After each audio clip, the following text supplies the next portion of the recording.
ప్రియమైనటువంటి సహోదరి సహోదరులారా, మీ అందరికీ యేసుక్రీస్తు నామములో హృదయపూర్వక వందనాలు తెలియజేస్తూ ఉన్నాను. దేవుడు మన జీవితంలో అనుగ్రహించిన గొప్ప దినాన్ని బట్టి కృతజ్ఞతలు చెల్లిస్తూ ఉన్నాను. ఈరోజు ఆదివారము, ప్రభువైన క్రీస్తు పునరుద్ధరణ దినము. ఈ ఆదివారమున మనందరం సంఘంగా సమాజంగా చేరి దేవుని ఆరాధించాలని, దేవుని కుమారుని క్రీస్తుని ఘనపరచాలని దేవుడు కోరి ఉన్నారు. అందుకని ఈ సమయంలో దేవుని సెలకు వచ్చిన మిమ్మల్ని అందరినీ కూడా అభినందిస్తూ ఉన్నాను. దేవుని యొక్క వాక్యాన్ని ధ్యానించుకుందాం. సహోదరులారా, దేవుణ్ణి ఆరాధించే కార్యక్రమంలో వాక్యం చెప్పటం, వాక్యం వినటం ఒక ఆరాధనలో భాగమైనది. దేవుని ఘనపరిచే కార్యక్రమంలో ఒక భాగం ఏంటంటే వాక్యాన్ని బోధించటం, వాక్యాన్ని వినటం. ఆ భాగంలో మనం ప్రస్తుతం ఉన్నాం. దేవుని యొక్క వాక్యం నేను మీకు వివరిస్తాను. బైబిల్స్ వాళ్ళ దగ్గర పెట్టుకోండి. దయచేసి కనబడిన బైబిలు, చిరిగిపోయిన బైబిలు, కొన్ని పేపర్లు లేని బైబిల్ కాకుండా ఒక మంచి బైబిల్, పెద్ద అక్షరాలతో ఉన్నటువంటి బైబిలు, మంచి బైబిల్ ఒకటి మీరు దగ్గర పెట్టుకోండి. చెప్పే విషయాలు గమనించవలసిందిగా కోరుతూ ఉన్నాను.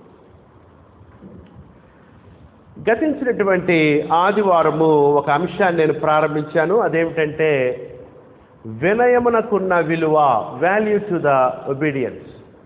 వినయము, హంబుల్నెస్, వినయమునకున్న విలువ అనే ఒక అంశాన్ని నేను మీకు వివరిస్తూ ఉన్నాను. వినయము, ఈ అంశాన్ని 5 భాగాలు చేశాను నేను, ఒక 5 భాగాలుగా. మొట్టమొదటిగా వినయము అంటే ఏమిటో మనం చూసాం. ఏ అంశమైనా మనం నేర్చుకునేటప్పుడు ఆ అంశం యొక్క పదం ఏంటో, దాని అర్థం ఏంటో మనం తెలుసుకోవాలి. వినయము, వినయము అంటే ఏంటో మనం గమనించాం. వినయము అంటే విధేయత, దీన మనస్సు, సాత్వికము, తగ్గించుకునే మనస్సు, దీనత్వము, లోబడుట,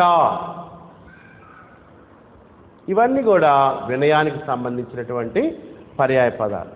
సహోదరు, వినయానికి వ్యతిరేకమైనది గర్వము, అహంకారము, డంబము, ఉప్పొంగుట, అతిశయం. ఇవన్నీ కూడా వినయానికి వ్యతిరేకమైనటువంటి పదాలు. సహోదరులారా, మానవులు వినయ విధేయతలు కలిగి జీవించాలి సృష్టిలో. అసలు మానవులు ఏమై ఉన్నారో వెనక్కి తిరిగి సృష్టి ప్రారంభం దగ్గరికి వెళ్ళి చూసినట్లయితే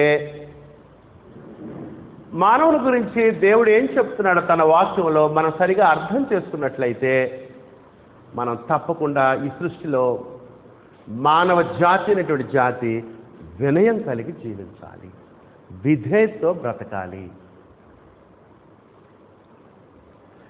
కీర్తన 103:14 అన్నాడు, మనము మంటి వారమని ఆయన జ్ఞాపకము చేసుకునిస్తున్నాడు అన్నాడు. మనం ఎవరమి? మనం మట్టి వారము. ఆదికాండం 2:17లో ఆదికాండం 2వ అధ్యాయము 7వ వచనంలో ఒక చక్కటి మాట ఉంది, కంఠస్థ వచనం. అది దేవుడని యెహోవా నేలమంటితో నరుని నిర్మించి. ఎవరు మనం? మన దేహం ఏమైనది? నేల మట్టితో నిర్మించాడు.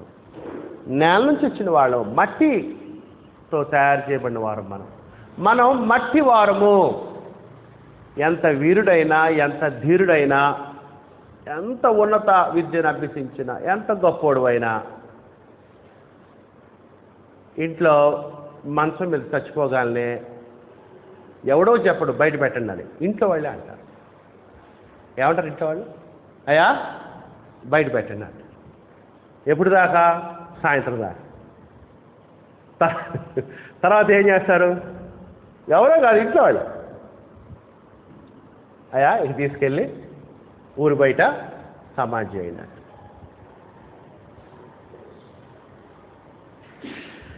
సహోదరులారా, అందుకని మానవులు విధేయత కలిగి జీవించాలి. శరీరాన్ని బట్టి ఉప్పొంగకూడదు, లేదు, అవకాశం లేదు. మన్నైనది వెనుటి వల్లే మరలా మంటికి చేరును అని చెప్పాడు కదా. మనం మట్టి వారము. ఆ విషయాన్ని ఎప్పుడు కూడా గుర్తుంచుకోవాలి. వెనక్కి తిరిగి చూడు.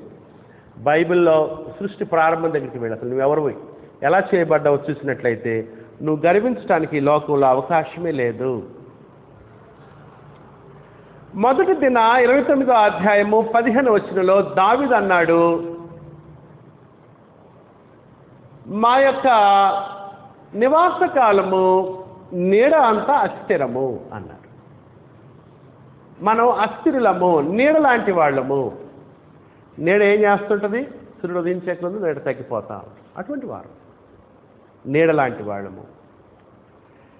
యాకోబు 4:14లో యాకోబు అన్నాడు, మీరు కొంతసేపు కనబడి అంతలో మాయమైపోవు ఆవిరి వంటి వారు.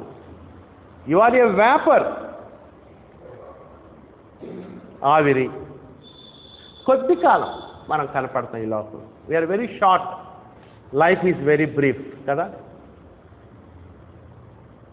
కొద్ది కాలమే ఉంటాం. నువ్వు ఉండేది కొద్ది కాలం. ఎందుకు గర్వం? ఎందుకు గర్వం? ఏ విషయంలో గర్విస్తాను?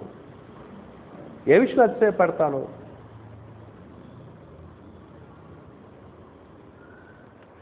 మనిషి గర్వించడానికి అవకాశమే లేదు. మొదటి పేతురు 1:24లో పేతురు అన్నారు, అపోస్తలుడైన పేతురు అన్నాడు,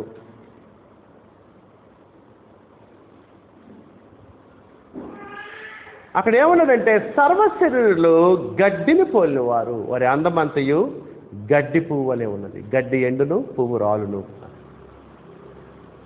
అందుకని గడ్డి పువ్వు లాంటి వాళ్ళం. మనకున్న ఘనత అంతా ఏం పెద్ద గర్వించడానికి వీలు లేదు, రాలిపోద్ది.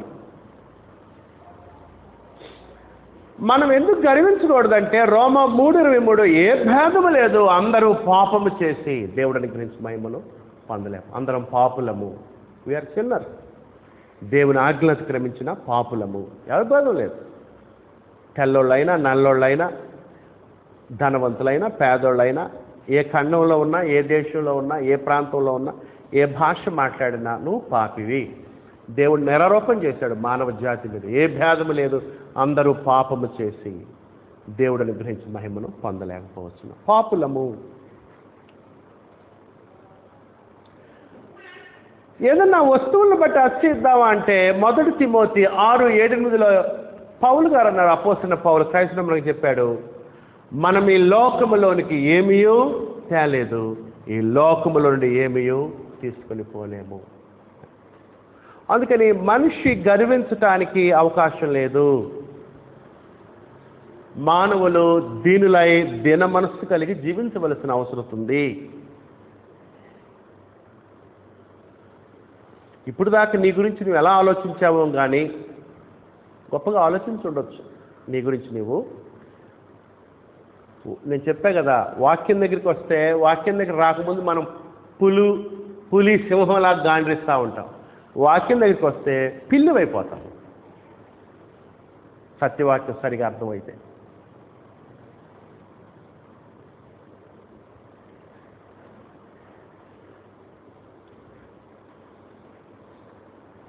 సహోదరులారా, అందుకని మానవులు విధేయత కలిగి దీన మనసు కలిగి జీవించవలసిన అవసరం ఉంది. మనుషులు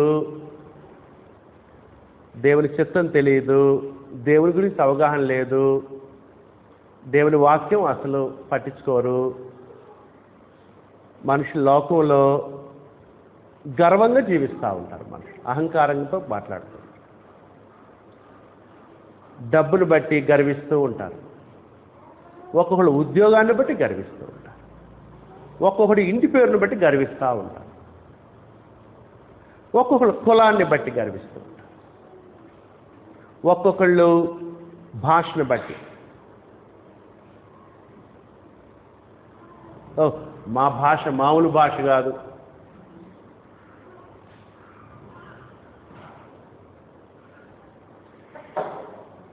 ఒక్కొక్కడు ప్రాంతాన్ని బట్టి,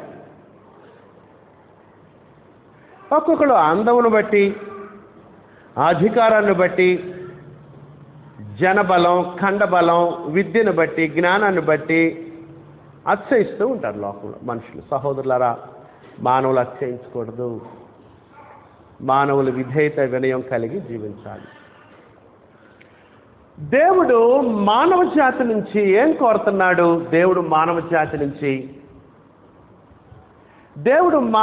నుంచి ఏం ఆశిస్తున్నాడు? నీ నుంచి నీ ధనమా, నీ డబ్బా, నీ వస్తువులా? అవన్నీ కూడా దేవుడు మనకి అనుగ్రహించింది.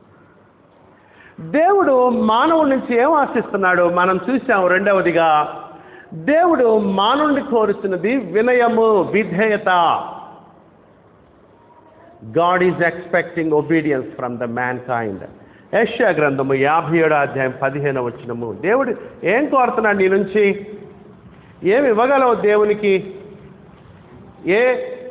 ఏం కలిగి దేవుణ్ణి సంతోషపెట్టగలవు? దేవుని ఘనపరచగలవు? ఏం కోరుతున్నాడు దేవుడు నీ నుంచి? యెషయా పుస్తకము 57:15 దేవుడు ఏం కోరుతున్నాడో చూడండి మానవుడి నుంచి. యెషయా 57:15 కంఠస్థ వచనం అని పోయినసారి నేను చెప్పాను. యెషయా 57:15 కంఠస్థ వచనము.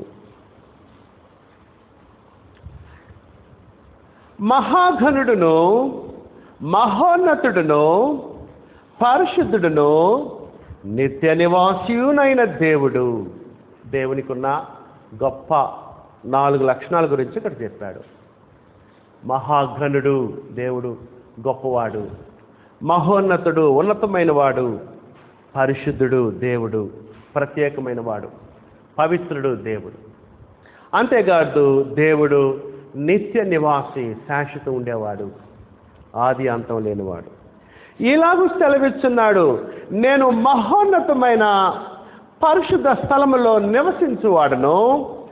ఆయనను, నేను అంత ఉన్నతమైనప్పటికీ, పరలోకంలో అత్యున్నత సింహాసనం మీద ఆశుడైన ఉన్నవాడినైనప్పటికీ, ఉన్నతమైన స్థలములో మహామహుని అయినప్పటికీ, మహామహుడిగా ఉన్నప్పటికీ, నాకు భూలోకంలో నచ్చే లక్షణం ఏంటంటే, మనిషిలో అన్నాడు దేవుడు, ఆయనను వినయము గల వారి, అది ఆ మాట చూసారా?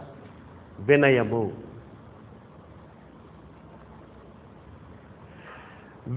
గల వారి ప్రాణమును ఉజ్జీవింపచేయుటకును, నలిగిన వారి ప్రాణమును ఉజ్జీవింపచేయుటకును, వినయము గల వారి యొద్దను. అదిగోండి, ఎవరి యొద్ద? దేవుడు ఎవరి యొద్ద ఉండటానికి ఇష్టపడుతున్నాడు? దేవుడు ఎవరిలో ఎవరి దగ్గర ఉండటానికి ఇష్టపడుతున్నాడు? వినయము గల వారి యొద్దను, దీన మనస్సు గల వారి యొద్దను నివసించుచున్నాను. చక్కటి మాట. దేవుడు, ఇంత గొప్ప దేవుడికి ఏంటి భూలోకంలో ఇష్టమైంది? ఎవరితో నివాసుకుంటాడు దేవుడు? నివాసం ఎవరితో దేవుడు కలిసి ఉండటానికి ఇష్టపడుతున్నాడు? సహవాసం చేయటానికి, సంబంధం కలిగి ఉండటానికి. వినయము గలవారి యొద్దను, దీన మనస్సు గలవారి యొద్దను నివసించుచున్నాను. సహోదరులారా, దేవుడు ఏం కోరుతున్నాడు మానవుడి నుంచి? వినయము, విధేయత, దీన మనస్సు, సాత్వికాన్ని దేవుడు కోరుతున్నాడు. ఇవ్వగలవా దేవునికి? ఇవ్వలేవా? ఎవరెవరిని ఇవ్వచ్చు, పేదవాళ్ళు ఇవ్వచ్చు, దాని దీన మనస్సు కలిగి ఉంటాం. దేవుడు కోరేది అందరు ఇవ్వగలిగిందే. యెషయా గ్రంథము 66:1 మనం చూసాము. అది కూడా కంఠస్థ వచనమే. యెషయా 66:1 అవి కూడా కంఠస్థ వచనాలే. దేవుడు మానవుడి నుంచి కోరేది ఏంటి? దేవుడు మానవుడి నుంచి ఏం ఆశిస్తున్నాడు? యెహోవా ఇలాగూ ఆజ్ఞయించుచున్నాడు, ఆకాశము నా సింహాసనము, భూమి నా పాదపీఠము. దేవుడు ఉన్నతమైన వాడు. సొలొమోను, జ్ఞాన సొలొమోను ఐశ్వర్యవంతుడై ప్రపంచంలోనే గొప్ప వింత గొప్ప దేవాలయం నిర్మించాడు సొలొమోను యెరూషలేములో. ఆ దేవాలయం నిర్మించి సొలొమోను దేవాలయం లోపల దేవదారు మ్రాణంతో నిర్మించి వాటి మీద బంగారంతో పోత పూశాడు.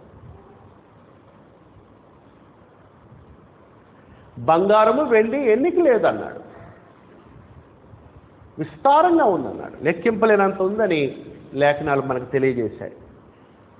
అంత గొప్ప బంగారంతో పూత పూసినటువంటి, తాపడం చేసినటువంటి, బంగారంతో పొదిగినటువంటి దేవాలయం సొలొమోను కట్టిస్తే సొలొమోనే అన్నాడు ఇనాగరేషన్ రోజు, ఆకాశం మహాకాశంలో సైతం నిన్ను పట్టజాలవు, నేను నిర్మించిన ఈ దేవాలయం నిన్ను ఏ విధంగా సరిపోద్ది అని, నువ్వు నివాసం ఉండవు దీంట్లో అని దేవుని గొప్పతనాన్ని గురించి సొలొమోను సహితం తెలియజేశాడు. ఆకాశము నా సింహాసనము, భూమి నా పాదపీఠము, మీరు నా నిమిత్తము కట్టనుద్దేశించు ఇల్లు ఏ పాటిది, నాకు విశ్రమ స్థానముగా మీరు కట్టనుద్దేశించినది ఏ పాటిది, అవన్నీ నా హస్తకృత్యములు, ఈ సృష్టి అంతా అవి నా వలన కలిగినవని యెహోవా సెలవిచ్చున్నాడు. ఇవన్నీ కూడా నేను ఇచ్చినే, నేను కలుగు చేసినవి మొత్తం కూడా. ఎవడు దీనుడై నలిగిన హృదయము గలవాడై, అదిగోండి, ఎవడు దీనుడై నలిగిన హృదయము గలవాడై నా మాట విని వణకుచుండునో వానినే నేను దృష్టించుచున్నాను.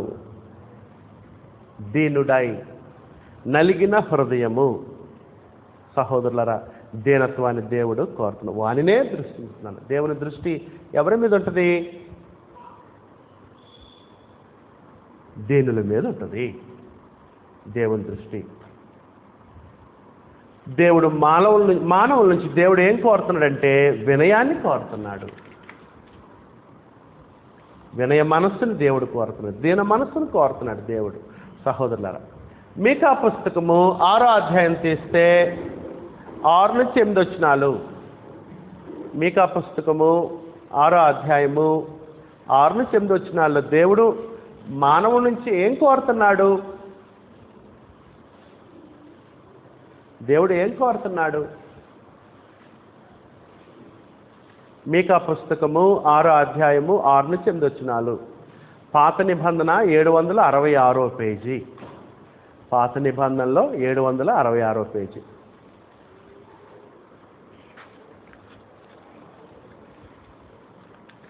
మీకా పుస్తకం 6వ అధ్యాయం 6 నుంచి 8 వచనాలు. ఏమి తీసుకుని వచ్చి నేను యెహోవాను దర్శింతును,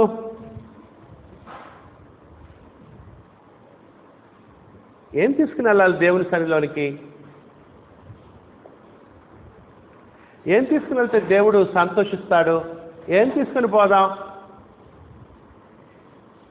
చాలామంది ఏమనుకుంటారంటే దేవునికి కానుకలు కావాలి, నేను వెళ్ళకపోయినా పర్లేదు దేవునికి అయితే కానుకలు కావాలని ఏం చేస్తుంటారంటే వెళ్ళేటప్పుడు వాళ్ళు ప్రార్థనకు రాకుండా కొంతమంది భక్తులు అమ్మ నా పేరు మీద చందా అయిపో అని ఆమె చేతుల్లో డబ్బులు పెడతారు. ఆమె వచ్చి ఆయన వచ్చి ఆ డబ్బులు చందాలు వేస్తుంటారు, చందా సంచిలో.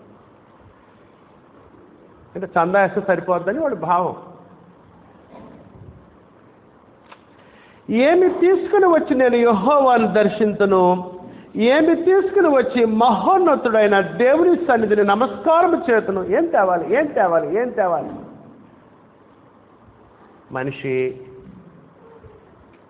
వచ్చేటప్పుడు ఏం తెస్తారు? మేమొస్తే మాకేమిస్తారు అన్నట్లుగా ఉంటుంది మనిషి కదా. ఏం తీసుకుని వస్తున్నాడు? ఏం తీసుకుని వస్తున్నాడు?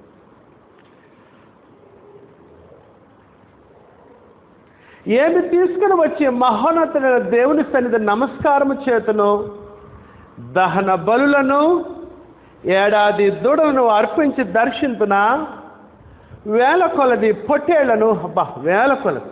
సొలొమోను దేవాలయం ప్రతిష్ఠ రోజు వేల కొలది పొట్టేళ్లను అర్పించారు. బైబిల్లో యూదారాజులు కొన్నిసార్లు లెక్కగట్టలేనన్ని బళ్ళు అర్పించారు. వేల కొలది పొట్టేళ్లను, వేలాది నదులంతా విస్తారమైన తైలమును. సరే, వేలాది నదులంతా విస్తారమైన తైలము. తైలం అంటే సుగంధద్రవ్యం, నూనె, ఒక ఆయిల్ అనమాట, విలువైనటువంటి ఆయిల్. అది వేలాది నదులంతా. నది నీళ్లు చూశారు కదా, నదిలో ఎన్ని నీళ్లు ఉంటాయో ప్రవహిస్తూ ఉంటాయి నదుల్లో. అంత తైలాన్ని, అంత సువాసనతో కూడినటువంటి సుగంధద్రవ్యాల్ని, ఆ తైలాన్ని దేవునికి ఇద్దామా? వేలాది నదులంతా తైలమును ఆయనకు సంతోషము కలుగు చేయనా? తైలము అహరోను మీద సుగంధ తైలం పోస్తే అది గడ్డ మీదగా జారి అంచుల మధ్యకి దిగజారి పాదాల దగ్గరికి చేరిందంట. అంత గొప్పగా తైలం పోశారు ఆయన ప్రతిష్ఠ కేసుల్లో.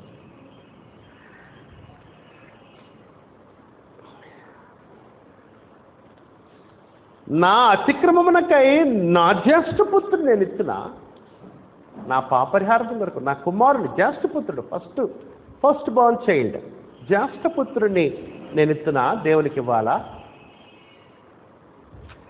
హన్నా తన జ్యేష్ఠపుత్రుడిని దేవునికి ఇచ్చింది.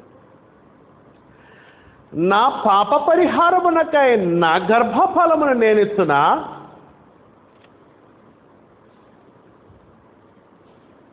దేవునికి ఏమి ఇవ్వాలి? మనుష్యుడా. ఎవరు మనిషి అంటే? మనుషుడంటే ఎవరు? మనమే. ఎవరో కాదు, మనుషుడంటే మనమే. మనుష్యుడా, ఏది ఉత్తమమో, వాట్ ఈస్ ద బెస్ట్, ఉత్తమమైంది, అన్నిటికంటే గొప్పది, ఉత్తమమైంది. ఉంటాయి, చాలా ఉంటాయి, అన్నిటికంటే ఉత్తమమైనది ఏది ఉత్తమమైనది అది నీకు తెలియజేయబడి ఉన్నది. దేవుడు అది నీకు తెలియజేశాడు. ఏంటంట? న్యాయముగా నడుచుకునుటయు, కనికరమును ప్రేమించుటయు, దినమనస్సు కలిగి. అదిగోండి మళ్ళీ వచ్చింది, చెప్పాను కదా. ఈ దినమనస్సు బైబిల్ అంతటా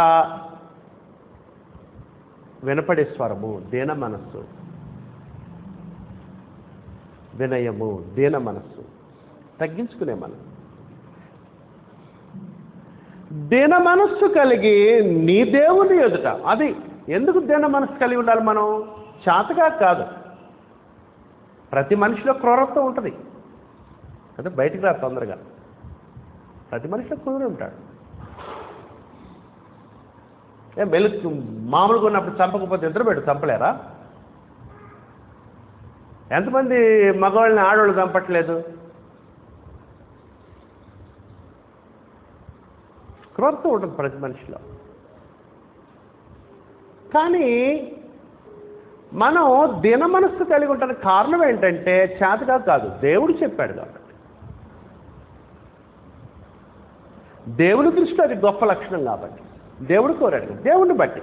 ఈ మాట గుర్తుంచుకోండి. మనం బాప్తిసం పొందక ముందు ఎవరి కోసం బ్రతికామో, దేనికోసం బ్రతికామో కానీ మనం పాపులమని గ్రహించి, ఆత్మీయంగా చచ్చిపోయామని గ్రహించి, మనస్సు మార్చుకొని క్రీస్తుని ప్రభువుకు ఒప్పుకొని పాపను బాప్తి తీసుకొని తిరిగి దేవుని మూలంగా జన్మించినట్టు మనకి అప్పటి నుంచి ఎవరి కొరకు జీవించాలి? దేవుని కొరకు జీవించాలి.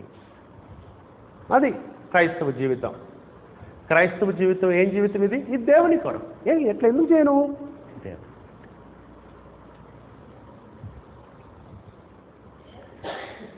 దీన మనస్సు కలిగి నీ దేవుని ఎదుట, దీన మనస్సు కలిగి నీ దేవుని ఎదుట ప్రవర్తించుటయు, ఇంతే కదా యెహోవా నిన్ను అడుగుతున్నాడు. ఇది దేవుడు అడిగింది. ఏమడుగుతున్నాడు దేవుడు? దీన మనస్సు కలిగి నీ దేవుని ఎదుట ప్రవర్తించాలి. అది సహోదరులారా, ఎదుటోడు మంచిగున్నాడు కాబట్టి దీన మనస్సు కాదు, ఎదుటోడు గర్వంగా ఉన్నాడు కాబట్టి దీన మనస్సు కాదు, ఎదుటోడు బలవంతుడు కాబట్టి దీన మనస్సు కాదు. మనం దీన మనస్సు కలిగి ఎందుకు జీవించాలంటే మనం దేవుని మూలంగా జన్మించాం కాబట్టి, దేవుని కుమారులం కుమార్తెలం కాబట్టి, క్రీస్తుకి శిష్యులం కాబట్టి, దేవుడు కోరుతున్నాడు కాబట్టి ఆ లక్షణాన్ని మనం అందుకు జీవించాలి. మనం దేవుని కొరకు, ఆయన కుమారుడు క్రీస్తు కొరకు జీవించేవారు. ఆయన మన కొరకు తన ప్రాణం పెట్టాడు కాబట్టి మనం కూడా ఆయన కొరకు ప్రాణం పెట్టేంతగా మనం ప్రేమించాలి ప్రభువుని. అందుకని సహోదరులారా, దేవుడు ఏం కోరుతున్నాడు? దీన మనస్సు కలిగి నీ దేవుని ఎదుట ప్రవర్తించడం ఇంతే కదా యెహోవా అని అడుగుతున్నాడు. అది అందుకని మానవ జాతి నుంచి, ప్రత్యేకంగా తన బిడ్డల నుంచి దేవుడు దీన మనస్సును ఎక్స్పెక్ట్ చేస్తున్నాడు. ఇవ్వలేవా నిజంగా? దీనత్వాన్ని ప్రదర్శించలేవా నీ జీవితంలో? ఆ తర్వాత సహోదరులారా, దేవుడు తన గ్రంథంలో ఏం చెప్పాడంటే, నువ్వు దీన మనస్సు కలిగి ఉండటం వల్ల నష్టపోయింది లేదు. దీన మనస్సు కలిగి ఉండటం వల్ల నువ్వు నష్టపోయింది ఏమి లేదు. దీన మనస్సు వల్ల అన్ని ప్రయోజనాలు. నేను మీకోసం ఒక 15 ప్రయోజనాలు లిస్ట్ అవుట్ చేశాను. 3వ పాయింట్గా ఏంటంటే, దేవుని ఎదుట వినయ మనస్కుల కలుగు దీవెనలు. Blessings to those who are obedient. దీన మనస్సున్న వాళ్ళకి దేవుడిచ్చేటువంటి దేవుడిచ్చే దీవెనలు. మనిషి విలువ కట్టలేకపోవచ్చు దీన మనస్సుని. మనిషి నువ్వు దీనత్వం కలిగి ఉంటే చాతగాంతనం అనుకోవచ్చు, బలహీనతను అనుకోవచ్చు. మనుషులు రకరకాలుగా అనుకుంటారు. మనుషుల కోసం కాదు కదా మనం జీవించేది. మనుషుల కోసమే జీవించాలంటే నటన, వేషధారణ, రంగులు వేసుకొని తిరగాల్సి వస్తుంది కదా. మనుషుల కోసం కాదు మనం జీవించాలి, దేవుని కొరకు కదా. అందుకని సహోదరులారా, దేవుని ఎదుట దీన మనస్సు కలిగి భూలోకంలో దేవుడు కోరినటువంటి గొప్ప గుణగణం దీన మనస్సు కలిగి మనం జీవిస్తున్నట్లయితే ఎన్నో ప్రయోజనాలు. ఇందాక మనం చూసాం కదా, యెషయా 57:11. దీన మనస్సు కలిగి ఉంటే వినయము గల వారి యొద్దను, దీన మనస్సు గల వారి యొద్దను నేను నివసించువాడను అన్నాడు. దేవుడు నివాసం ఉంటాడు వాళ్ళతో సహవాస సంబంధాలు ఉంటాయి. దీన మనస్సు లేకపోతే దేవునితో సంబంధాలు ఉండవు, అన్నీ తెగిపోతాయి. అందుకని దేవుడు మనతో నివాసం ఉండాలంటే దీన మనస్సు అనే ఒక స్వభావాన్ని, అంతరంగ స్వభావాన్ని మనం కలిగి ఉండాలి. రెండవది, దీన మనస్సు కలిగి ఉంటే దేవుని దృష్టి మన మీద ఉంటుంది. వానినే నేను దృష్టించుచున్నాను. యెషయా 66:1. దీన మనస్సు వలన దేవుని కృప మనం పొందుతాము. యాకోబు 4:6. దేవుడు అహంకారాలను ఎదిరించి దీనులకు కృప, దయ, ప్రేమ, జాలి అనుగ్రహించను. దేవుని కృప ఉంటుంది, దేవుని జాలి, దేవుని కనికరం మన మీద.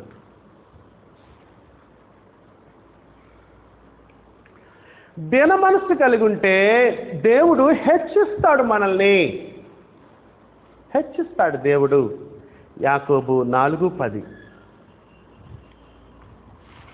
యాకోబు 4:10. ప్రభు దృష్టికి మిమ్మును మీరు తగ్గించుకొనుడి, అప్పుడు ఆయన మిమ్మును హెచ్చించును. అది దేవుడిచ్చే దీవెనలు. సహోదరులారా, దేవుడు హెచ్చిస్తే ఎవడన్నా ఉన్నాడా ఆపగలిగినాడు?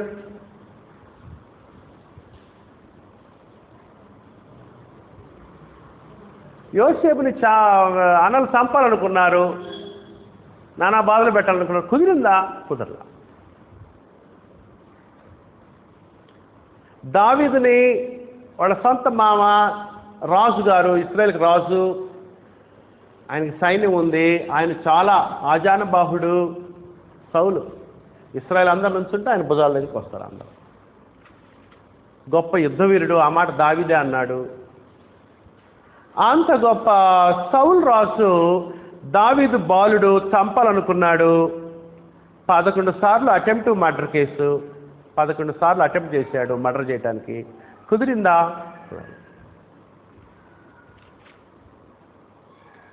దేవుడు చంపాలనుకుంటే దేవుడు తీసుకెళ్ళి ఏం చేశాడు? ఆయనకు బదులుగా రాజును చేశాడు కదా సహోదరులారా. అందుకని దేవుడు హెచ్చిస్తాడు. దానికి ఏం బాధపడాల్సిన, తగ్గించుకొని జీవించడంలో బాధపడాల్సిన పని లేదు. దేవుడు హెచ్చిస్తాడు. లూకా 14:11 ప్రభుని క్రీస్తు ఏమన్నాడంటే, తను తాను తగ్గించుకొని ప్రతివాడును హెచ్చింపబడను, తను తాను హెచ్చించుకున్నవాడు తగ్గించబడను. పోయినసారి మనం చూసాము, ఆత్మ విషయమై దీనులైన వారు ధన్యులు, పరలోక రాజ్యము వారు. పోయినసారి మనం చూసాం మత్తయి 5:8, సాత్వికులు ధన్యులు, ధన్యులు వాడు.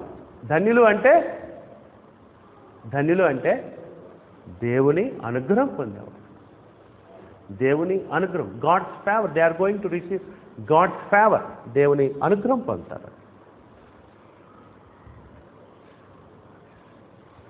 చాలా కష్టమైన స్వభావం తగ్గించుకోవటం అంటే.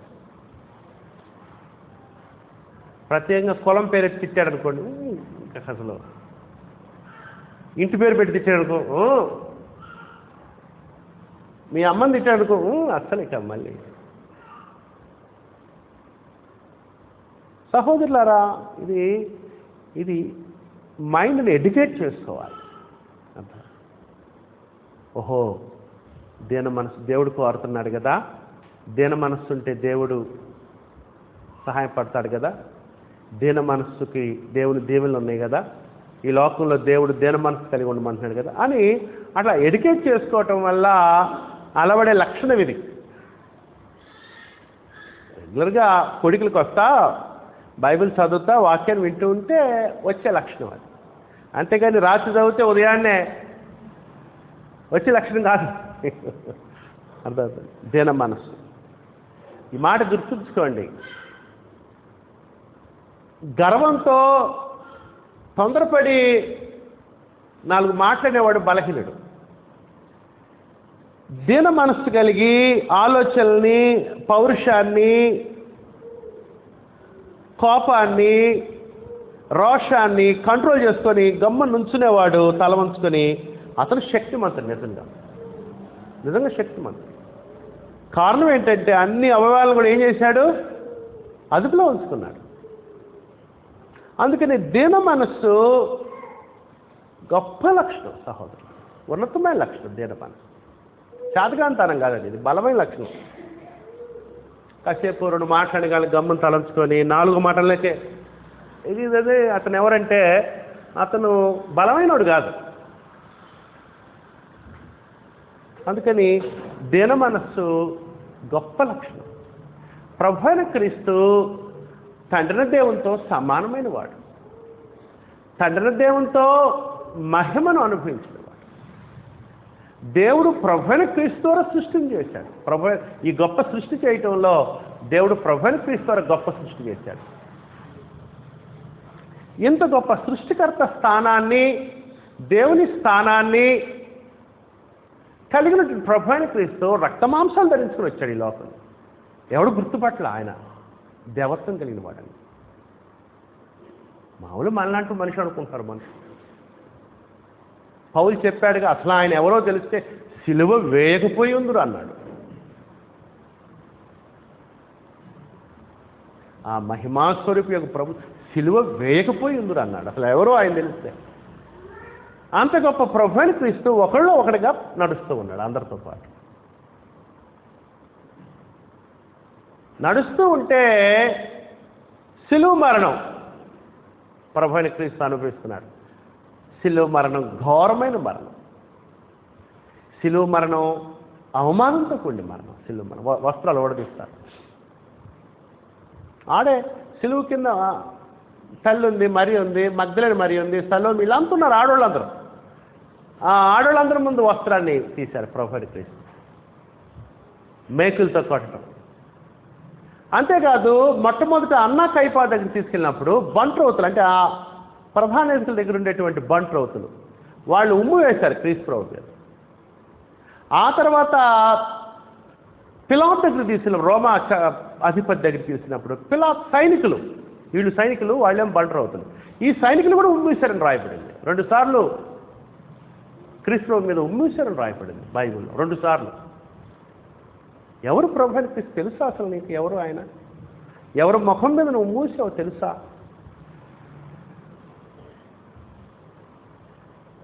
నీ నోట్లో ఆ లాలాజలం ఉంచినవాడు ఆయన. ఆగిపో అనగానే సముద్రం ఆగిపోద్ది. గాలి తుఫాన్లని ఆగిపో అనగానే ఆగిపోద్ది.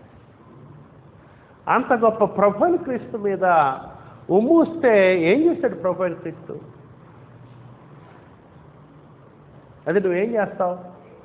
వెంటనే పోలీస్ స్టేషన్కి వెళ్ళి ఎస్సీ అట్రాసిటీస్ కేసు, ఆ కేసు ఈ కేసు, చంపోయాడు, కత్తి తీసుకుని పొడవపోయాడు, అది ఇది మొత్తం లేనిపోయాడని పెడతాడు. సహోదరి సహోదరులారా, ప్రభువైన క్రీస్తు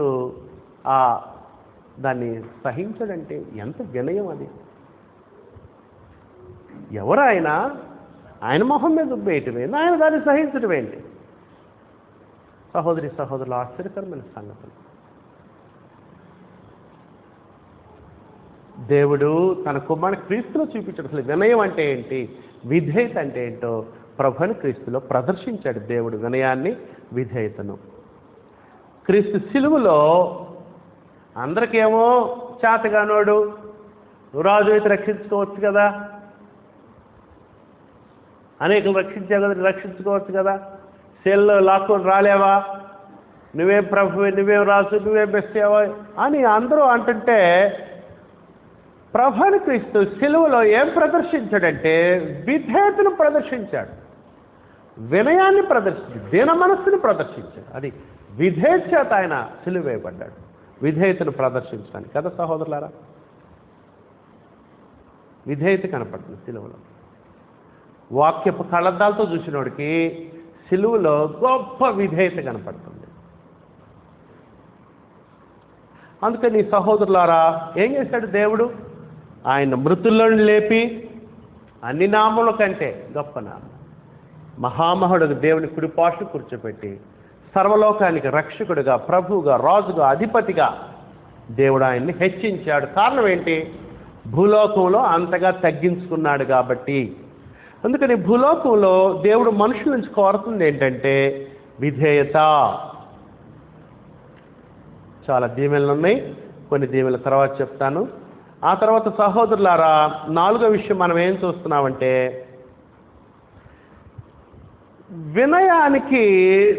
వినయం కలిగిన వాళ్ళు దేవుని చేత ఆశీర్వదించబడటం మనం చూస్తూ ఉన్నాం.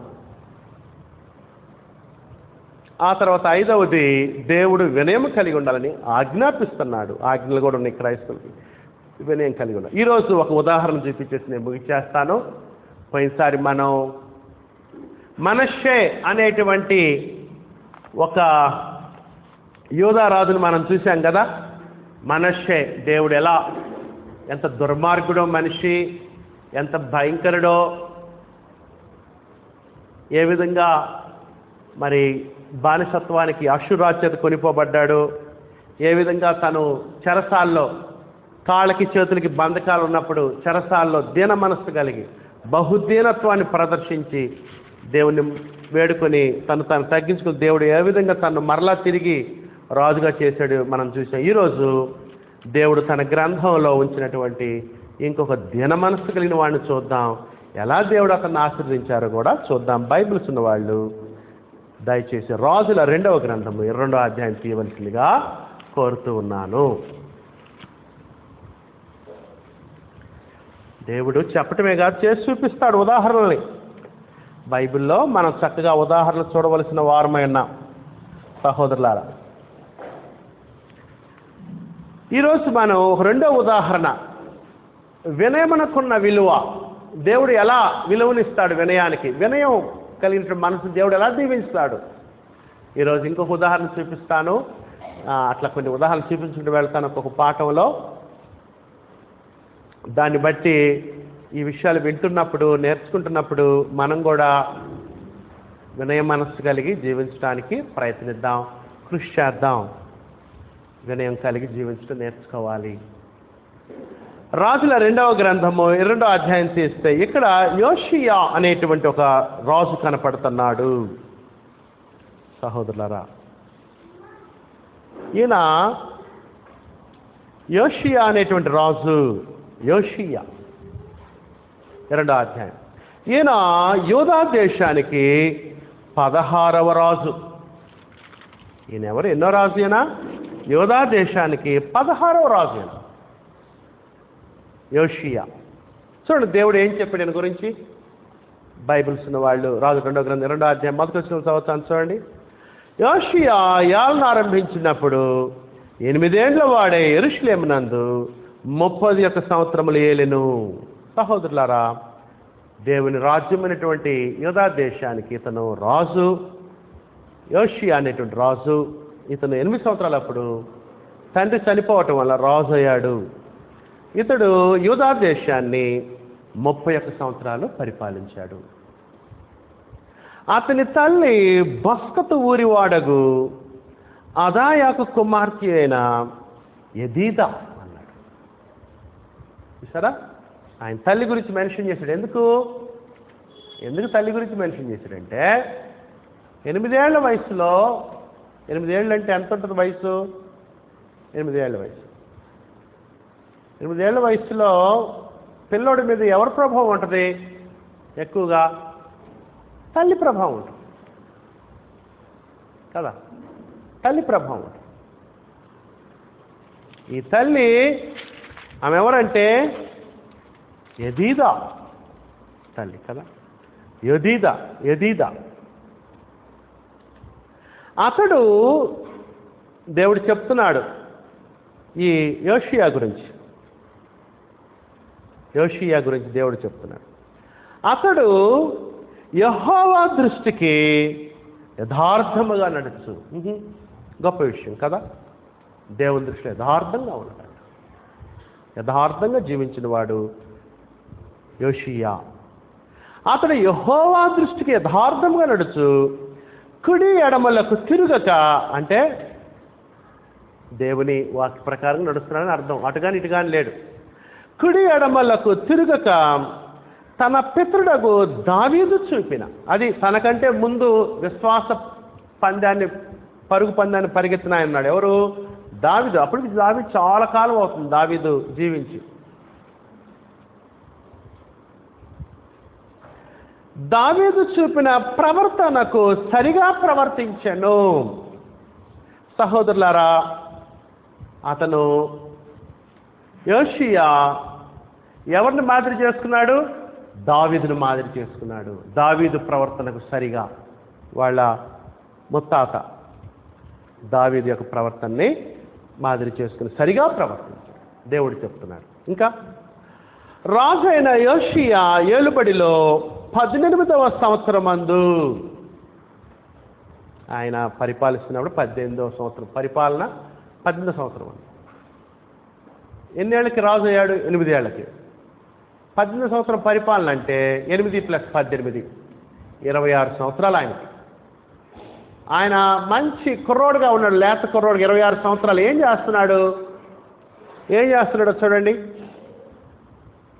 రాజు అయిన యోషియా ఏలుబడిలో 18వ సంవత్సరం అందు, అంటే ఆయనకి 26 సంవత్సరాలు ఉన్నప్పుడు, మెషులనాముకు పుట్టిన అజర్యా కుమారుడగు శాస్త్రి అయిన షాపానును యెహోవా మందిరమునకు పొమ్మని చెప్పి రాజు అతనితో ఇలాగూ సెలవిచ్చెను. చూసారా, మంచి యవన వయసులో, 26 ఏళ్ల వయసులో దేవుని పట్ల గొప్ప భక్తి శ్రద్ధలు ప్రదర్శించిన వాడు ఈ యోషియా. చాలా మంచి భక్తిపరుడు. యూదా రాజులు 20 మంది పరిపాలిస్తే మంచి వాళ్ళు ఏళ్ల మీద లెక్క పెట్టచ్చు, 1, 2, 3 అని. ఈయనొకడు మంచి రాజు యోషియా. ఏం చేశాడు? దేవాలయానికి పంపించాడంట. నీవు ప్రధాన యాజకుడైన హిల్కియా యొద్దకు పోయి ద్వారపాలకులు జనుల యొద్ద వసూలు చేసి యెహోవా మందిరములో ఉంచిన రొక్కపు మొత్తము చూడమని అతనితో చెప్పుము. సహోదరులారా, ఇక్కడ ఈ టయానికి యెరూషలేం మందిరము చాలా వరకు పాడై ఉంది. అంతేకాదు, యెరూషలేము దేవుని మందిరంలో విగ్రహారాధన జరుగుతుంది ఈ టైంలో.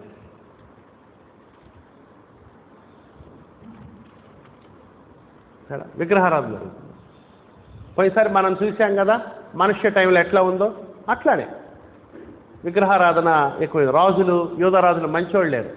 అంత చుట్టుపక్కల వాళ్ళు అందరి ప్రకారంగా ఆచరించడం, యెరూషలేము దేవాలయాన్ని విగ్రహాలతో నింపేశారు. వీళ్ళు సూర్యునికి, చంద్రుడికి, నక్షత్రాలకి బలిపీఠాలు కట్టడం, అర్తమీదేవిని స్తంభాలు కట్టడం, ఆ తర్వాత బయలుకి పూజలు చేయటం, ఇట్లా రకరకాల ఆచారాలతో ఉంది. మీరు ఖాళీగా ఉన్నప్పుడు 23వ అధ్యాయం చదవండి. 23వ అధ్యాయంలో ఆయన యెరూషలేము దేవాలయం ఎట్లా క్లీన్ చేశాడో తెలియజేశాడు. ఎంత పాడైపోయిందో. అంతేకాదు 23వ అధ్యాయం ఏం చెప్పాడంటే యెరూషలేము దేవాలయంలో పురుషగాములు కూడా ఉన్నారని చెప్పాడు. అంటే మన భారతదేశంలో పూర్వం దేవాలయాల్లో దేవదాసులు ఆడవాళ్ళు ఉండేవాళ్ళు, వ్యభిచారం. భక్తిలో భాగమే అది, వాళ్ళతో శయనించడం, వ్యభిచారం చేయడం. మాతంగిలు, దేవదాసులు సేమ్ అట్లనే ఉంది. దేవుని పేరు మీద అన్ని మనిషి యొక్క ఇచ్చులన్నీ తీర్చుకోవటం. దీన్ని యోషియా మొత్తాన్ని క్లీన్ చేశాడు సహోదరులు వచ్చి. సరే, ఏం జరిగిందో చూడండి. ఏమని చెప్పాడు శాస్త్రికి, శాపానికి? యోషియా ఏం చెప్పాడంటే 4వ వచనం, నీవు ప్రధాన యాజకుని హిల్కీయా యొద్దకు పోయి ద్వారపాలకులు జనుల యొద్ద వసూలు చేసి యెహోవా మందిరంలో ఉంచిన రొక్కం మొత్తం చూడమని అతనితో చెప్పిన. అయా, దేవాలయంలో ట్రెజరీ ఎంత ఉందో డబ్బు చూడు అని చెప్పాడు. చెప్పి ఏమన్నాడు చూడండి. 5వ వచనం, యెహోవా మందిరపు పనికి అధికారులై పని జరిగించు వారి చేతికి ఆ ద్రవ్యమును అప్పగించిన తరువాత, అది ఆ డబ్బంతా కూడా తీసుకెళ్ళి యెరూషలేము దేవాలయం రిపేర్ చేసేవాళ్ళు, బాగు చేసే వాళ్ళకి, పనులు చేసేవాళ్ళకి, వాళ్ళ పైన అధికారులకి, వాళ్ళందరూ కూడా ఆ దేవాలయాన్ని శుభ్రం చేసి బాగు చేస్తారు. ఎక్కడెక్కడ క్రాక్స్ వచ్చినాయి, ఎక్కడెక్కడ పగిలిపోయినాయి, ఎక్కడెక్కడ దుమ్ము ధూళి అన్నిటి కూడా బాగు చేస్తారు. ఎందుకంటే చాలామంది యూదారాజుల యొక్క పరిపాలన యెరూషలేము దేవాలయం పాడైపోయింది, దేవుని మందిరం అని ఇతనికి మంచి మనస్సు కలిగి ఆ యెరూషలేము దేవాలయాన్ని క్లీన్ చేసే కార్యక్రమాలు, లేకపోతే రెనోవేట్ చేసే కార్యక్రమాలు చేస్తున్నాడు ఆయన. తిరిగి అక్కడక్కడ పాడుబడ్డాయన్ని కూడా తిరిగి కట్టించే కార్యక్రమాలు చేస్తూ ఉన్నాడు. ఇంకా ఏం జరిగిందో చూడండి. 5వ వచనం, యెహోవా మందిరం పనికి అధికారులై పని జరిగించు వారి చేతికి ఆ ద్రవ్యాన్ని అప్పగించిన తరువాత యెహోవా మందిరమందలి శిథిలమైన స్థలములు, అదిగో చూశారా, శిథిలమైపోయింది. ఏముంది, పట్టించుకోకపోతే ఎక్కడెక్కడ పగిలిపోతాయి, కూలిపోతాయి, దుమ్ము ధూళి, అట్లా పెద్ద దేవాలయం కదా యెరూషలేము దేవాలయం, అట్లా జరిగిపోయింది, శిథిలమైపోయింది చాలా భాగం వరకు. యెహోవా మందిరమందలి శిథిలమైన స్థలంలో బాగు చేయుటకై యెహోవా మందిరపు పని చేయు కూలి వారికి వారు దాన్ని ఇవ్వవలెననియు, వడ్ల వారికిని, శిల్పకారులకును, కాంస్య పని వారికిని మందిరమును బాగు చేయుటకై, ఎందుకు రకరకాల వర్క్ చేసేవాళ్ళు ఈ దేవాలయంలో, రాళ్ళనేమి చెక్కిన రాళ్ళనేమి కొనుటకును ఇవ్వవలెననియు తెలియజెప్పము. ఆ అధికారులు నమ్మకస్తులని వారి చేతికి అప్పగించిన ద్రవ్యము గురించి వారి యొద్ద లెక్క పుచ్చుకొనకుండిరి. ఆ అధికారులు దగ్గరుండి ఆ పనులని చేయిస్తూ ఉన్నారు. చాలా నమ్మకమైన వాళ్ళు అధికారులు, ఎందుకంటే వాళ్ళ దగ్గర లెక్క కూడా అడగలేదంట. అంతటా ప్రధాన యాజకుడైన హిల్కీయా యెహోవా మందిరమందు ధర్మశాస్త్ర గ్రంథము నాకు దొరికినని షాపాను అని శాస్త్రితో చెప్పి. చూసారా, ఆశ్చర్యకరమైన విషయం ఏంటంటే ఈ దేవాలయాన్ని యెరూషలేము దేవాలయం బాగు చేస్తూ ఉంటే పగిలిన గోడలు, రాళ్ళు, రప్పలు, ఈ దుమ్ము ధూళి ఎత్తి పడేస్తూ ఉంటే ఆ డాడో ఆ డస్ట్లో ఏం దొరికిందట, దేవుని గ్రంథం దొరికింది. దేవుని గ్రంథం దొరికింది. ఆశ్చర్యం లేదా? యెరూషలేము దేవాలయంలో అసలు దేవుని గ్రంథానికి వీళ్ళు ప్రాధాన్యత ఇవ్వాలైతే యోధారాజులు దేవుని గ్రంథాన్ని వాళ్ళ చేతుల్లో పట్టుకొని తిరగాలైతే ఈ సమయానికి దేవుని గ్రంథం పరిస్థితి ఏంటంటే, దేవుని గ్రంథం, దేవుడు తన ప్రజలకు ఇచ్చిన గ్రంథం ఎక్కడుందంటే దేవాలయం పగిలిపోయి శిథిలావస్థ చేరినటువంటి ఆ డస్ట్లో దుమ్ము ధూళి కింద దేవుని గ్రంథం ఉంది. అంటే యూదులు, ప్రధాన యాజకులు, లేవీలు, యోధారాజులు, యోధా ప్రజలు దేవుని వాక్యానికి ఇచ్చిన విలువ ఎంతో మనకి అర్థమవుతుంది. ఎక్కడుంది దేవుని గ్రంథం? యోషియా టైంలో దేవుని గ్రంథం ఎక్కడుంది? దేవుని గ్రంథం దుమ్ము ధూళి మధ్య ఉంది. మీ ఇంట్లో దేవుని వాక్యం ఎక్కడుంది? బైబిల్ ఎక్కడుంది? ఎక్కడుంది దేవుని వాక్యం? ఏ స్థానం దేవుని వాక్యానికి మన ఇంట్లో? ఒక్కొక్కళ్ళు అని దులిపి తీసుకుని వస్తారు బైబిల్ని. కారణం ఏంటంటే సోమవారం నుంచి శనివారం దాకా ముట్టుకోవాలా, ఇప్పుడే వాళ్ళు ఆదివారం చేస్తున్నారు. అందుకని దుమ్ము దులిపి అటు ఇటు కొట్టి దాన్ని తీసుకుని వచ్చారు. ఆదివారం ప్రార్థనకు వచ్చిన తర్వాత సూర్యనగర్ సంఘం వెళ్ళిపోయిన తర్వాత మేము చివరిలో అన్నీ ఆపేసి లైట్లు అయినా ఆపి వెళ్ళేటప్పుడు 2-3 బైబిల్స్ ఆడ మర్చిపోయిపోయేవాళ్ళం. మేము కూడా బైబిల్ దిగిపోతే ఏమైంది, మళ్ళీ గురువారానికి ఆదివారానికి దుమ్ము దుడి పట్టి ఉంటుంది దానికి కదా. సహోదరుల, దేవుని వాక్యం ఎక్కడుంది?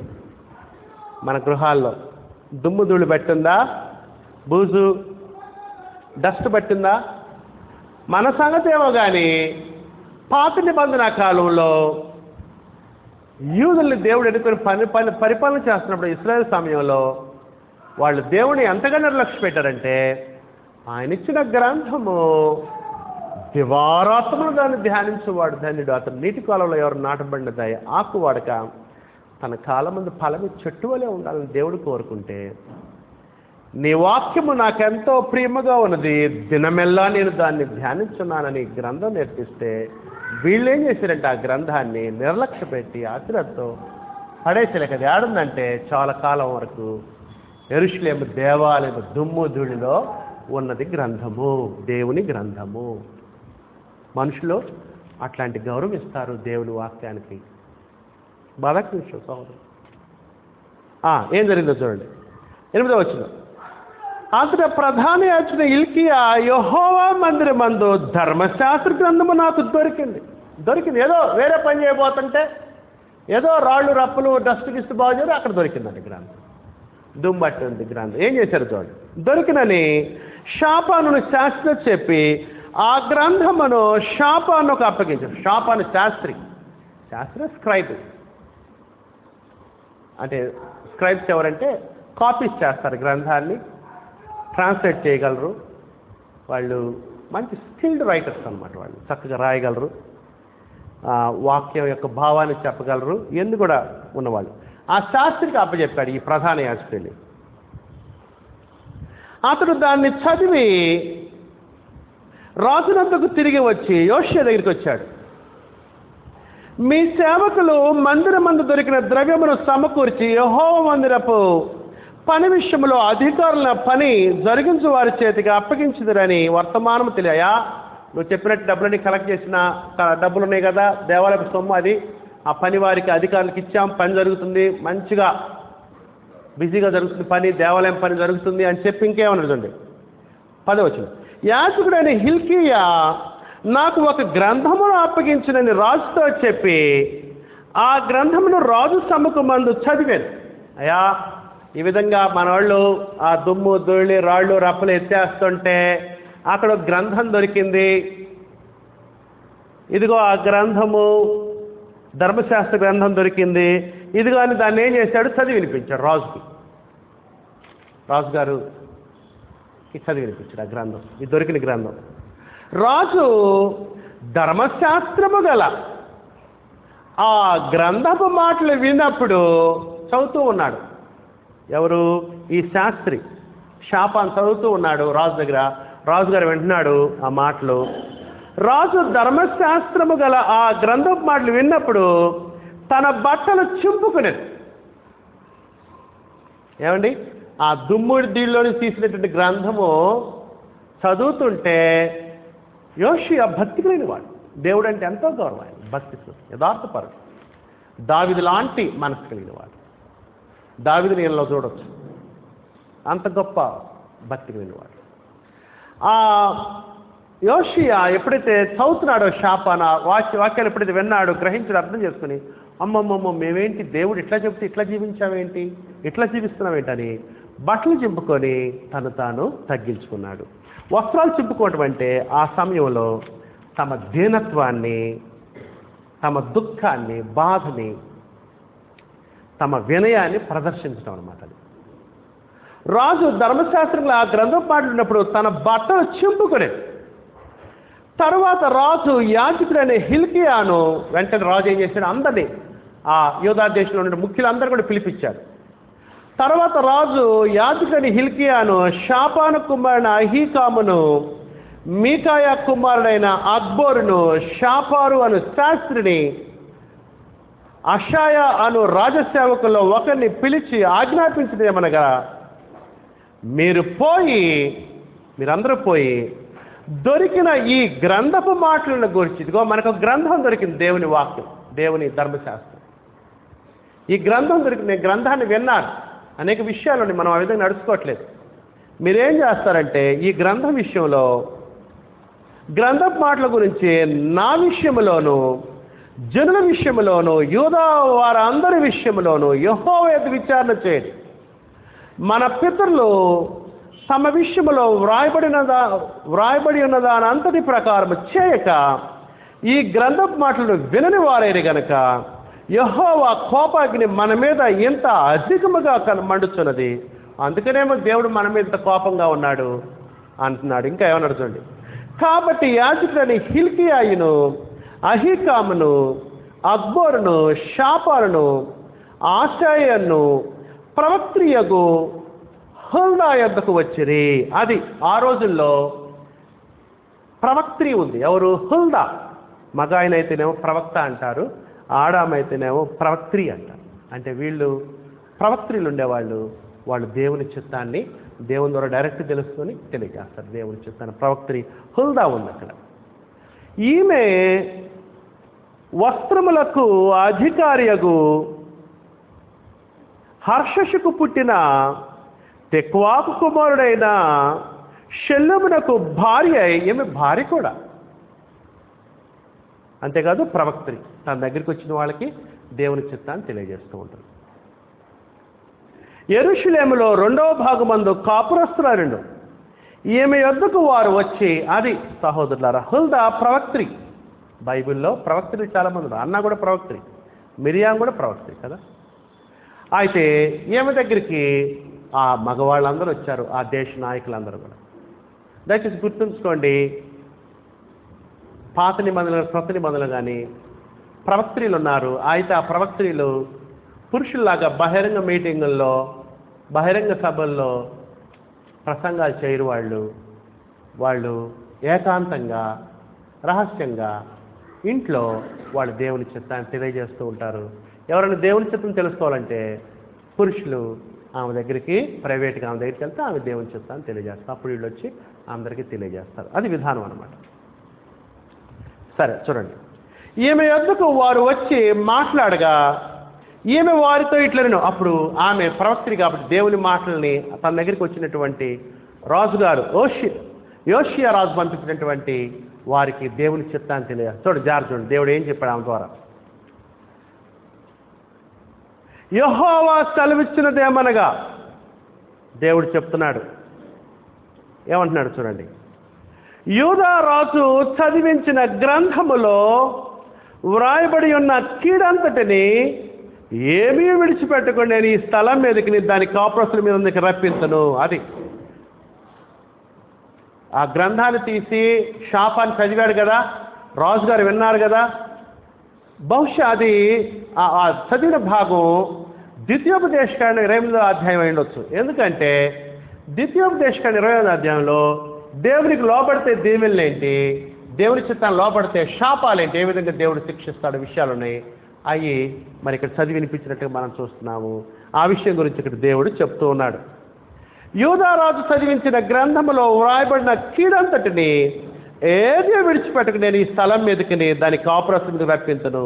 నేనేం చేస్తాను, మీరు అవిధేయులైరు కాబట్టి మీ రాజులు, మీ జనాంగము, వీళ్ళందరూ కూడా నేను ఘోరమైన శిక్షని మీ మీదకి, ఈ దేశం మీదకి తీసుకొస్తున్నాను అని దేవుడు తెలియజేస్తుంది. ఇంకా చూడండి. ఈ జనులు నన్ను విడిచి ఇతర దేవతలకు ధూపం వేయచ్చు, తమ సకల కార్యముల చేత నా కోపం పుట్టించున్నారు కనుక నా కోపము ఆరిపోకుండా ఈ స్థలం మీద రగులు కొనుస్తున్నది.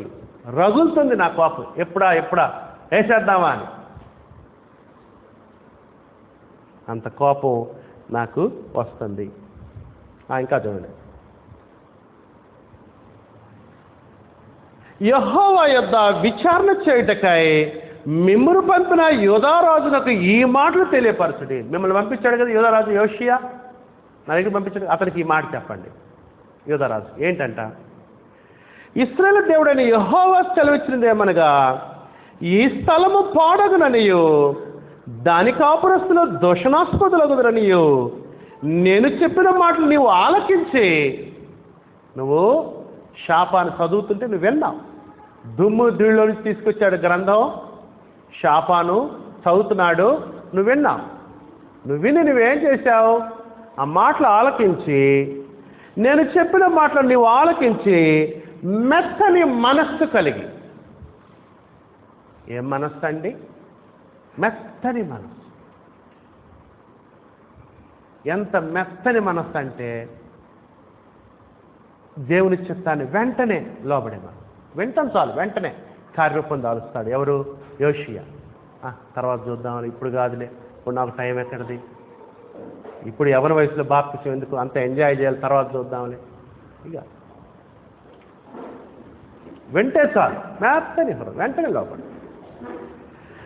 మెత్తని మనస్సు కలిగి యోషియా మెత్తని మనస్సు కలిగి యెహోవా సన్నిధిని దీనత్వము ధరించి, అది ఏం ధరించుకున్నాడు?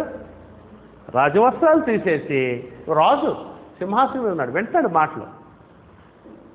రాజవస్త్రాలు తీసేసి ఏం ధరించుకున్నాడు?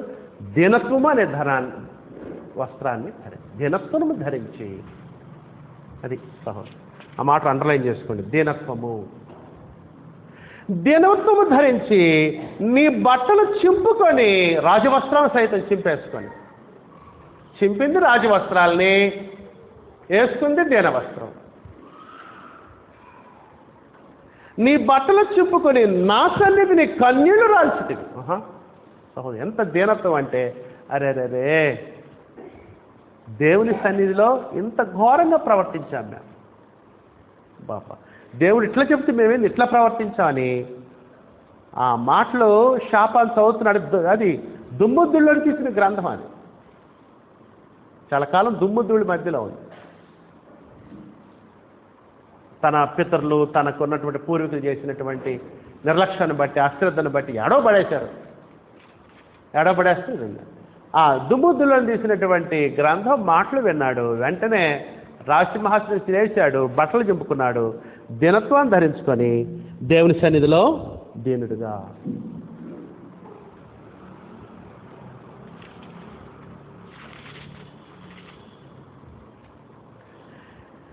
నా సన్నిధిని కన్నీళ్లు రాల్చితివి గనుక నీవు చేయి మనవి నేను అంగీకరించి ఉన్నాను. నేను నిన్ను నీ పితరుల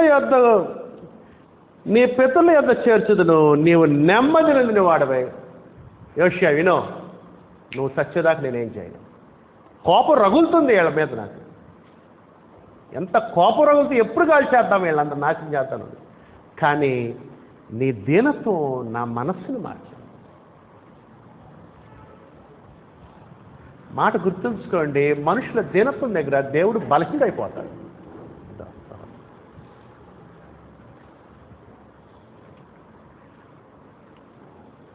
నా సన్నిధిని కన్నీళ్లు రాచితే కనుక నీవు చేయమని నేను అంగీకరించాను. నేను నిన్ను నీ పితరుల యొద్దకు చేర్చుదును. నీవు నెమ్మది పొందిన వాడే సమాధికి చేర్చబడదువు. నేను ఈ స్థలం మీదకి రప్పింప కీడును నీవు నీ కన్నులతో చూడవు. నేను తీసుకొస్తున్నాను కదా ఈ రాజ్యాన్ని, ఈ దేశాన్ని, యెరూషలేం దేవాలయాన్ని మొత్తం నాశనం చేయబోతున్నా. అయితే నీ టైంలో చేయండి, నీ టైంలో నేను చేయను. వచ్చే కీడు నువ్వు చూడవు. ఇదే యెహోవాకు అంతటా వారు ఈ వర్తమాన రాజునొద్దకు. సహోదరులారా, చూశారా? దేవుని విషయంలో దీనత్వం, దేవుని వాక్య విషయంలో దీనత్వం. గ్రంథం చదివితే చాలు మనిషి దీనుడైపోతున్నాడు. దేవుని వాక్యం పట్ల దీనత్వం. మరి మన సంగతి ఏంటి? గ్రంథాన్ని చదివినప్పుడు అటువంటి దీనత్వం ఉందా మనకి? అసలు ఎంత గ్రంథం ఎక్కడుంది? మనం దేవుని యొక్క వాక్యానికి దుమ్ము ధూళి పెట్టిందా? అటువంటి వినయ విధేయత ఉందా? వినగానే దీనత్వం చూపించే విధేయత, వినయము. సహోదరులారా, చీకటిలో మెరిసిన నక్షత్రం యోషియా. దేవుడు ఏం కోరుకున్నాడో దాన్ని మనం ఆ తర్వాత రాయబడింది. టైం లేదు కాబట్టి నేను చదవట్లా. 23వ అధ్యాయం చాలా ఉన్నతంగా ఉంటుంది. ఆయన తీసుకొచ్చిన రెస్టోరేషన్ మొత్తాన్ని కూడా ఆయన మార్పులు చేశాడు, మొత్తాన్ని క్లీన్ చేశాడు, పవిత్రపరిచాడు. ఈ వాజ్ ఎ గ్రేట్ రెస్టోరర్. ఎవరు? ఈ యొక్క యోషియా. పునరుద్ధరణ చేసిన వాడు, గొప్ప పునరుద్ధరణ చేశాడు యెరూషలేములో ఈ విగ్రహ సంబంధించిన విషయాలు. అంతే కదా, అక్కడ ఒక మాట రాయబడింది చూడండి.